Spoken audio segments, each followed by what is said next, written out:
Hi and welcome. Today we're going to look at gate 6 in transit, and I'm going to start as usual with a little presentation, and then we'll have plenty of time to discuss this together. This is the depiction of the peacemaker archetype. This archetype is in transit from September 15th to September 20th, more or less. This is the gate of friction. In the I Ching, we call this hexagram conflict. In the gene keys, this is the frequency band that goes from the shadow of conflict to the city of peace, and the human pathway is diplomacy.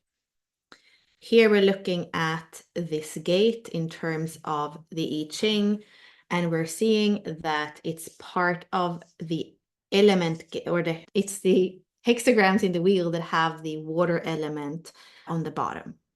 And you can see all of them that have that here. And in this case, we're going to have, like I said, water on the bottom and heaven on top. So gate 6 or hexagram 6 is a combination of these two. If you remember, water over water is the same as 29. Heaven over heaven is the same as 1. So the magical braid, if we're using the gene keys, becomes the shadow of conflict is the entropy of half-heartedness.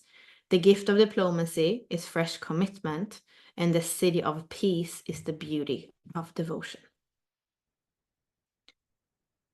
And here we're looking at it from an astrological perspective, where the 6 is in Virgo. It's the independent priestess or the green man. This is service to spirit through devotion to sacred work. It's mutable earth, second time in the wheel that we meet earth. So fixed earth in Taurus, mutable earth in Virgo, and then the third time we have cardinal earth in Capricorn. Virgo is the leaf, always reaching for the light of spirit and doing the inner work that feeds the tree. And we have the ruler here is Mercury, and we can play with Chiron as well as the ruler. We are in the quarter of duality, where the purpose is fulfilled through relationships. In the body graph, we are in the emotional center, and this is where we have the strongest authority, we could say. So if somebody has an emotional authority and they are interacting with another person, the authority, the aura of those two people together is always going to be emotional.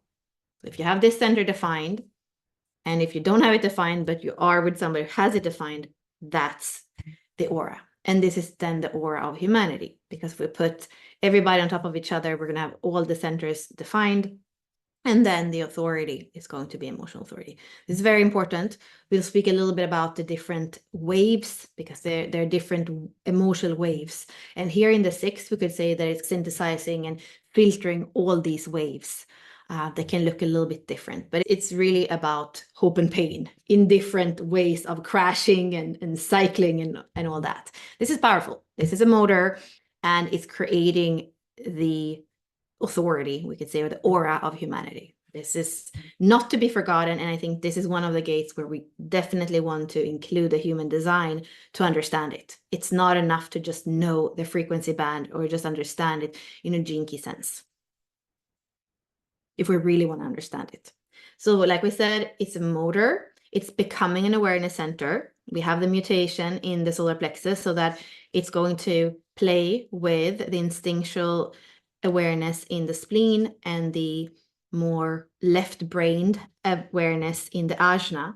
And then we have the emotional awareness in the solar plexus center. So they are the compass of the trivian being that lives from the sacral center, knows who it is, what love is, where it's going, and expresses truth through the throat. That's what's happening. And on the other side, we have the 59, the playmate. So this is the channel of mating. A design focused on reproduction is generated because it's connected to the sacral center. You have a very powerful auric field that penetrates other very deeply. It is easy for you to be intimate very quickly with almost anyone. What comes natural for you is not for others, which is why others may misunderstand you. And here we want to really realize that this is when somebody has the whole channel. So if you have only the 6, it's almost like you have the walls And then there's the penetrating energy that tries to get on the other side of the wall. And the 6 has the discernment or the mood of allowing that in or not. The keywords for the whole channel, that is when we have dishonesty and conflict, that is the same as defense.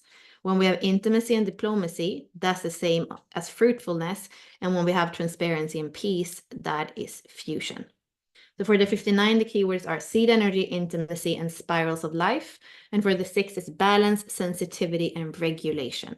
So here in the Gene Key, for example, Richard Rudd is speaking about the pH and how the 6 is very sensitive to that because it has that filtering effect, that discerning the effect is supposed to be let in. What is out of balance in this room? What is the emotional energy of a room, for example, when it goes into a room? Can really feel very slight changes and subtleties in that. In the wheel, we can see that the programming partner to the 6 is the 36. They are mirror opposites in the hexagram and on the wheel. So 36 is in Pisces, and that's very close to now that we are going to have a solar eclipse, a lunar eclipse. I can't even remember. It's a lunar eclipse. Is it? Because they're opposites, so we are not going to be able to. It's going to be partially eclipsed. And that is in a few hours. It's going to be on the 18th in Europe and then on the 17th still in the States, as we are here in the fourth line of the 6th gate and the fourth line of the 36 is where it happens. Is there anything more with this? If you have the 6 in your activation sequence, you're also going to have the 36. They are paired together in that sense, and the same thing with the nodes. And then tribal circuitry. This is the tribal circuitry where we have 2 different circuits. So today we're speaking about the defense circuit, which is what we're seeing here, and the keynote is support. We can speak a little bit more about it later, but this is the sacral smile. For example, Richard Rudd has this. It's when you have the 27 and the 50 and the 59 and the 6. Here we are making the babies, and here we're educating and nurturing the babies so that they can grow up and secure the material plane. And how do we secure the material plane? We need to know the principles and the rules of the tribe so that we can all work together, we can all know our place, and that's how we can secure the resources and the material plane. So this is really about the tribe and the material plane.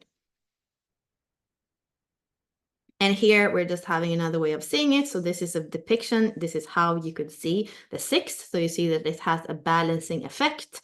Here it's different colors, but we also see that it's heaven over water. And then the verb is used here is transmuting. And that's what Richard Rudd says. If, for example, in the city of the 6, he says that when somebody has a really high frequency, even diplomacy, but even a higher frequency of the 6, when that person walks into a room, suddenly it becomes peace. Everything becomes peace. So the 6 has that ability to just go in somewhere, and in the subtle, it's transmuting what's there. We can also see in the I Ching that there are hidden trigrams within a trigram. So if we don't look at the top and the bottom line, we can see one hexagram here and one hexagram here. So we are going to have wind, and we're going to have fire inside. So that's like hidden trigrams. And that also gives us this little braid where we have the verb, like we said, transmute, and we have a method, we could say, or we have a recommendation, and then we have like the meaning of it. So transmute to make profound changes and transcend, and then the recommendation is to study the methods. So we are still here in Virgo, where it's about methods and organization and understanding things, right? But it's actually, and I think there's just one more thing I want to show you, and that is in another little slide. So just to remember that this is really powerful because these are the emotional waves. And here we can see that in the 6 it says tribal, because as we were looking in the circuitry, yes, it's part of the tribal circuitry, but as we also know is that everything is filtered through that 6. And sometimes when you have people that have the 59-6, you don't feel like they are super emotional. Here, it's easier with other channels and gates to feel what they're emotional, because this is quite subtle. So it's not, for them, it's really easy to be able to discern these different waves. But when somebody has it, you don't necessarily know where they are on their wave because it's all synthesized. Yeah, this one is interesting. We could speak for a whole hour on that one.